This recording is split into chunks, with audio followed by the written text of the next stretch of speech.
태어나신 예수 그리스도가 누구일까? 마태복음은 동정녀 처녀가 아이를 임신하게 됐는데 그것은 성령으로 잉태된 거다. 그래서 성령 잉태, 동정녀 탄생, 이런 말로 우리는 요약을 합니다. 또 마태는 이야기하기를 그렇게 해서 태어나신 그 아들, 그 아기는 예수다.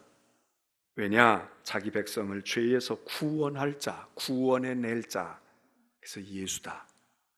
또 다른 이름이 있는데 그는 죄에서 우리를 건져내실 뿐 아니라 우리와 함께 하시는 하나님이야. 그래서 임마누엘이다.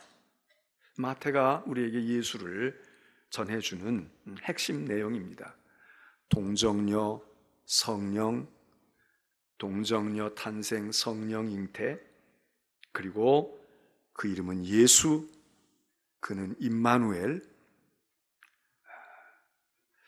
이게 마태가 우리에게 주는 예수가 누구이신가 하는 아주 핵심적인 그런 말씀입니다. 물론 예언대로 오신 분이다, 예언이 이루어졌다 하는 의미도 있지만, 누가는 예수 그리스도, 태어나신 예수 그리스도를 누가도 똑같이 이야기하는데 성령으로 잉태되었다, 이 말은 똑같이 하지만 비천한 여인이 은혜를 입었다, 은총을 입었다, 그렇게 이야기합니다. 동정녀가 아이를 가졌다, 그 말과 동정녀가 아이를 가졌다, 그 말은 순결하고 순수하고 그런 남자를 알지 못하는 그런 여인이 성령께서, 하나님께서 그 여인의 몸을 빌어서 하나님의 아들을 잉태시키신 것, 이렇게 이제 우리가 받을 수 있는데, 누가는 비천한 여인이 성령으로 잉태했다는 겁니다. 이 비천한 여인 마리아가 그렇게 하나님의 은혜를 찬송하면서 이 비천한 여종에게 하나님께서 은혜를 입히셔서 이렇게 고백을 합니다. 은혜를 입어 비천한 죄인 된 여자가 하나님의 은혜를 입어, 성령 잉태는 똑같지만 은혜를, 은총을 입은 마리아여, 야, 너 정말 복되다. 너 어떻게 네가 성령으로 잉태함을 얻냐? 은총을 입은 여인이여. 그래서 예수를 낳았다는 겁니다. 또 누가는 이야기하기를 그 예수는 다윗의 후손으로 오신 분이다. 그는 다윗의 후계자야. 그래서 다윗의 동네인 베들레헴에서 태어나셨어. 그렇게 얘기합니다. 그런데 그거와 고리를 지어서 지난 주일날 말씀드린 것처럼, 그런데 말이야, 그 하나님의 영화로우신 그분이 비천한 인간의 몸에 은혜를 입혀서, 그래서 다윗의 영광스러운 아주 거창한 메시아의 후손이 다윗의 후손 가운데서 오는 것이어서 다윗의 동네에서 태어나긴 했는데, 그런데 다윗의 후손이면 뭐하냐? 애 낳을 방 하나 얻지 못하고 외양간에서 마소처럼 그렇게 태어나서 아랫목에 누이거나 요람에 누이지 못하고 구유에 누여 있는 예수. 그런데 그가 우리를 위하여 나신 분, 우리를 위하여 오신 분. 그런데 우리를 위해 왔는데 정작 그 대상인 우리는 아무 관심도 배려도 아무 준비도 없이 그냥 방치해버렸다. 마태와 누가가 보여주는 성탄의 예수 그리스도, 지난 주일은 제가 성탄에 어떤 사건이 있었는가, 마태, 마가가 누가 무엇을 얘기했는가 말씀을 오늘은 조금 더 좁혀서, 그렇게 태어나신 예수를 마태와 마가는 어떻게, 누가는 어떻게 우리들에게 그 예수를 딱 포커스를 맞추어서 예수가 어떤 분이냐 하는 것을 이렇게 약간은 공통점도 있지만 시각이 좀 다르게 예수를 우리에게 말해 주었습니다. 또 한 사람의 요한복음 말씀을 오늘 우리가 이 성탄절 아침에 나눕니다. 요한은 예수가 누구일까? 또 다른 각도에서 예수님에 대한 설명을 아주 다른 시각 속에서 우리들에게 풍성하게, 성탄의 기사 얘기는 하나도 없지만 마리아인지 야곱인지 요셉인지 뭐 그런 얘기 하지 아니하지만, 이 성탄에 우리들이 이 요한복음을 읽으면서 어린아이들, 저기 있던 어린아이들에게는 조금 어려울지 모르지만, 오늘 무언가 인생을 살고 생각을 가지고 있고 관념을 알고 사상을 알고 철학을 알고 있는 그런 우리들에게 걸맞는 요한복음은 예수님의 탄생의 이야기를 아주 신비롭게 이야기를 합니다.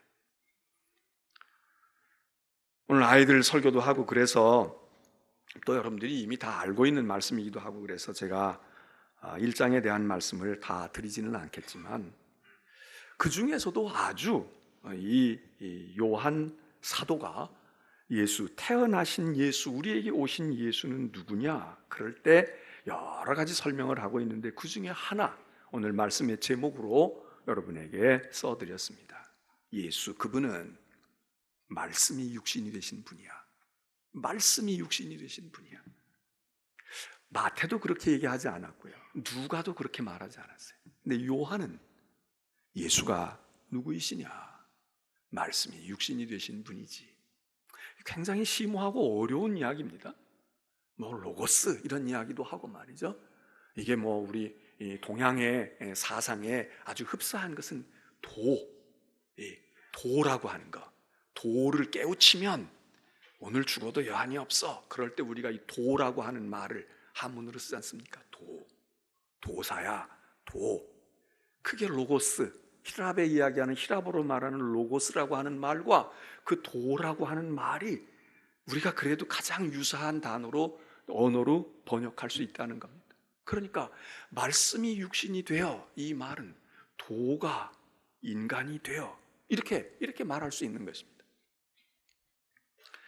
저는 이 얘기를 말씀이 육신이 되었다, 도가 육신이 되었다, 그것도 너무 어려워.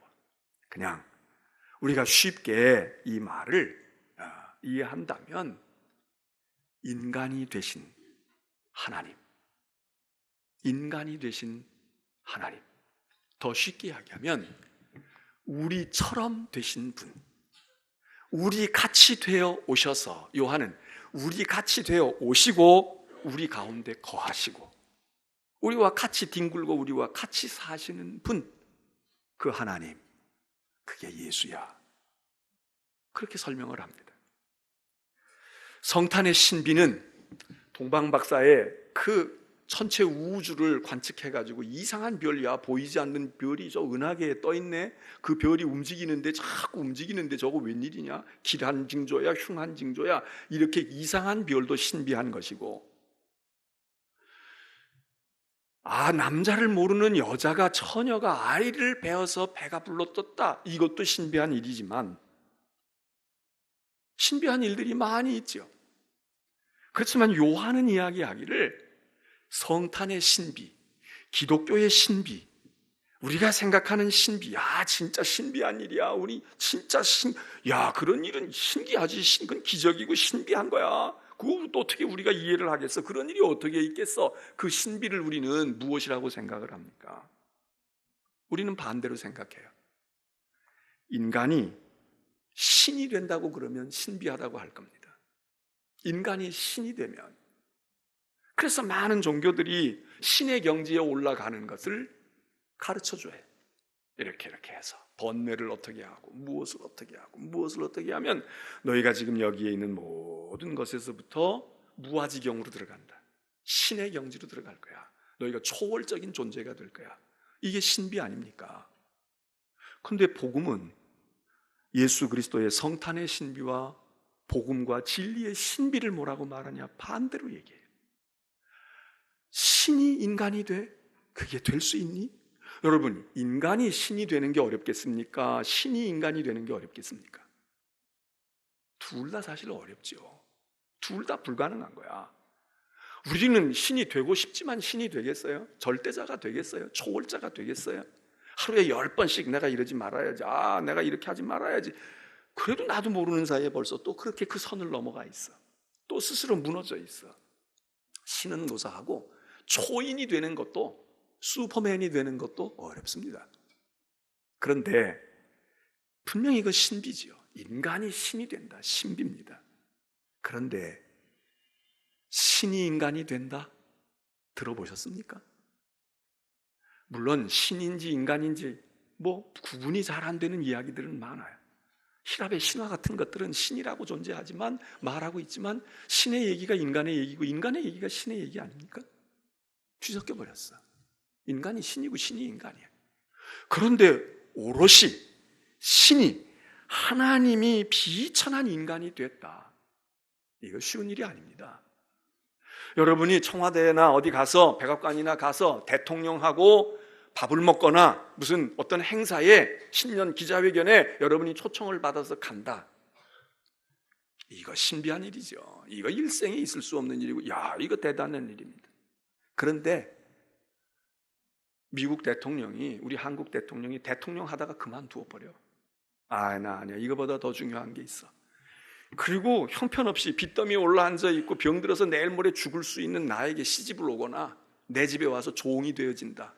여러분 그거 가능하겠습니까? 우리 아들, 딸들이 백악관을 차지할 수도 있고 청와대에 들어갈 수도 있습니다. 어렵고 힘든 일이고 신비한 일이지만 그게 더 쉽습니다. 그런데 하나님이 인간이 되어, 말씀이 육신이 되어 우리 가운데 지금 내 눈으로 보고 나와 함께 지금 여기 있잖아. 이분이잖아. 그냥 헛소리로 떠드는 게 아니라, 그렇게 바라고 그렇게 원하는 꿈을 이야기하는 게 아니에요. 현실이야. 말씀이 육신이 되어 우리 가운데 거하심에 우리의 눈으로 그를 보니, 우리의 시야에 다 들어온 하나님, 내 공간 속에 들어온 하나님, 나하고 똑같이 뒹굴고 계시는 하나님, 우리는 거기서 위로를 얻는다 이겁니다. 우리를 지금 여기에서 이렇게 벗어나게 해서 여기 고난의 파도와 시련의 고통 가운데서 이쪽으로 잔잔한 호숫가로 우리를 옮겨 놔주시는 것도 우리가 복음이고, 이것도 우리가 바라는 희망이지만, 복음의 본질은, 복음은 아니야, 너희 여기까지 오는 것도 수고로워. 그냥 거기 있어. 내가 내 풍랑이는 내 배에 내가 탑승하면 되잖아. 그분이 우리의 현실로 들어오신단 말이에요. 우리의 삶의 자리로 오신단 말이에요. 내 인생의 고난 가운데 오신다 이거예요. 내 남편이 되시고, 내 아내가 되시고, 내 친구가 되시고, 내가 너하고 같이 살게. 나 괜찮아. 나도 보리밥 먹고 살 수 있어. 나 왕자를 버릴 수 있다고. 인간의 역사 가운데, 동서양의 역사, 특별히 서양의 역사 가운데는 평민인들이 왕의 부인이 되는 사람들이 있지 않습니까? 간택을 받아서. 반대로 왕이 될 만한 왕족들이 나 모든 거 다 버려.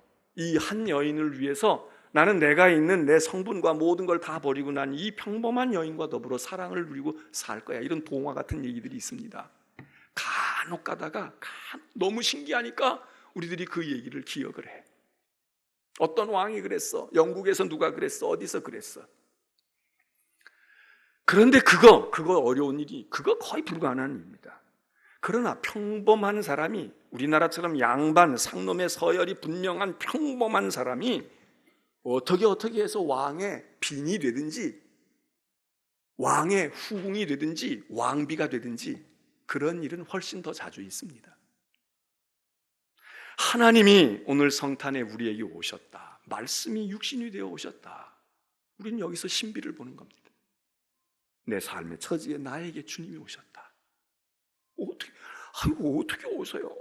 제가 어떻게 감당할 수가 없는데. 걱정하지 마. 네가 나 되는 것보다 내가 너 되는 게 훨씬 빨라, 훨씬 가능해. 넌 그냥 그 자리에 그냥 머물러 있어. 넌 그대로 있으라고. 내가 너희가 되리라. 내가 육신이 되어. 요한은 그 메시지를 줍니다. 요한은 그 메시지를 준 거예요. 아무 일도 일어나지 않았어. 그랬는데 요한은 예수 그리스도에게서 말씀이 육신이 되어 오신 하나님이 우리와 함께 하시는, 만져볼 수 있는 하나님, 같이 붙들고 신세 타령도 하고 원망도 하고, 그리고 나와 같이 있어 주세요. 오늘 밤만 나와 같이 있어 주실 수 없어요? 알았어. 지금 나를 궁궐로 데려가시는 신데렐라를 나를 만들어 주시진 않을지 모르지만 그 왕자가 내 오두막에 찾아오는 거예요. 내 참 오두막에 찾아와서 나도 여기 편해. 난 너만 있으면 돼. 여러분, 여기서 우리는 환희를 느끼지 않습니까? 여기서 환호를 지르고 찬양하고 고백하는 겁니다. 성탄에 오늘 오신 여러분들, 여러분은 하나님이 아니세요. 목사도 무슨 천사 근처에도 못 가. 근데 우리의 희망과 우리의 신비가 어디에서 경험되냐? 이런 내 속에 주님이 오신, 도저히 말구에 어떻게 예수 그리스도가 누굽니까? 하나님이 어떻게 구유통 속에 들어갈 수가 있습니까? 누가, 마태는 그림을 그렇게 보여주었어요. 요한은 해석을 해요. 말씀이 육신이 되어 오셨어. 이게 성탄의 신비야. 이거를 받아들이고 이걸 간직한 사람은 구원을 얻는다는 거예요. 그게 구원이라는 거야. 네? 그게 구원이라. 아무도 영접하지 않았다. 요한도 그렇게 말해요. 하나님의 아들이 독생자가 오시고 말씀이 육신이 되어 오셨지만 자기 백성 가운데 오셨. 아무도 그를 영접하지 않았어. 누가? 빈방이 없었어. 마태? 야, 빈방은 고사하고 예수 잡아 죽이려고 박해하려고 해서 피비린내 나는 학살이 일어났어. 같은 맥락 아닙니까? 방법은, 묘사의 방법은 다르지만 본질이 같아. 요한이 이야기해요. 그러나 말이야, 그러나 그렇게 안 되지만은 누구든지 그 아들의 이름을 믿고 그를 영접하는 사람은 하나님의 자녀가 되는 권세를 주셨으니, 우리가 하나님의 자녀가 된, 우리가 하나님의 아들, 딸이 되는 권세를 주시는 것을 요한은 간파해내요. 예? 머물 수 없는 곳에 머무시는 그분이 우리 가운데 오심으로 그 보좌에는 누가 가냐? 그 보좌에, 비워진 그 보좌에 우리가 하나님의 자녀가 되는 권세를 주셨으니, 아무도 그 밤에 아무도 몰랐지만 목자 몇 사람, 동방박사 몇 명의 사람들이 알아보고 영접하고 경배하는 그들, 하나님의 자녀가 되는 권세를 주셨으니, 그게 오늘 우리 아닙니까? 우리는 예수 20년 믿어도 여기 뭐 날개 쪽지 하나 나는 거 없었어요. 그러나 주님이 내 곁에 와 계시다. 계신지 안 계신지 모르고 아둥바둥 살아왔어. 그런데 보니까, 야, 지난 10년 어떻게 살았지? 20년 어떻게 살았지? 그런데 그분이 곁에 계셨단 말이죠. 그게 신비다 이거야. 오늘 여러분들이 이 성탄의 신비가, 오늘 우리는 노력해도 또 실패하고 좌절. 아이고, 겨우 요거밖에 안 되나? 예수 믿고, 인격이 말이야, 내가 생각해도 그렇고 내 삶의 처지도 그렇고, 이건 뭐야, 예수 믿고 말이야, 그래도 좀 은혜 받고 뭐 좀 변화되고 남 보기에도 좀 그럴싸해지고 그래야 돼. 여러분, 안타까우세요? 주님이 됐어, 걱정하지 마, 신경 쓰지 마, 내가 네게 가는 거야. 내가 너같이 되는 거야. 내가 너같이 되어 있을 거야. 내가 나같이 되려고 하는 거 힘들지, 어렵지? 내가 너같이 되어주마. 내가 내 고통을 알아줄게. 너 얼마나 힘든지, 왜 안 되는지 내가 알아줄게. 이게 복음이다 이겁니다. 오늘 이 성탄의 복음이 우리 모두에게 다시금 들려지는 2019년 성탄이 되기를 주의 이름으로 축원합니다.